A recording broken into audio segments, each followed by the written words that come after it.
I'm Larry Wolf, National Training Manager for Regency Fireplace Products, and I'm here today to teach you how to clean the glass on your Regency hybrid wood burning insert. Before we start, you always want to pull your bypass damper all the way open and pull your air control out as well. We want to do this on a cool piece of glass.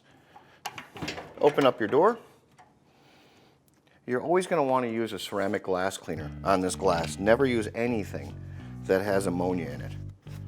So just a little bit of ceramic glass cleaner. This is a quick polish here. It doesn't require any drying time. Wipe it on, and once you get the glass coated, you can wipe it right back off. I personally always like to use a non-ammonia spray cleaner afterwards, just in case there's any dust or any polish left over, just to finish it off.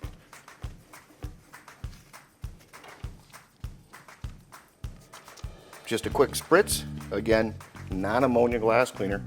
You can't stress that enough on this ceramic glass. This glass will last you a lifetime if you take care of it. In a pinch, if you don't have any ceramic glass cleaner, you can always use the old tried and true method. Just a piece of newspaper. Crumble up the newspaper. A little bit of water just to get it damp. Dip it into your ashes. Scrub the glass that way, and then finish with, again, a non-ammonia spray cleaner just to clean it up. That's all there is to cleaning the glass on your Regency hybrid wood insert.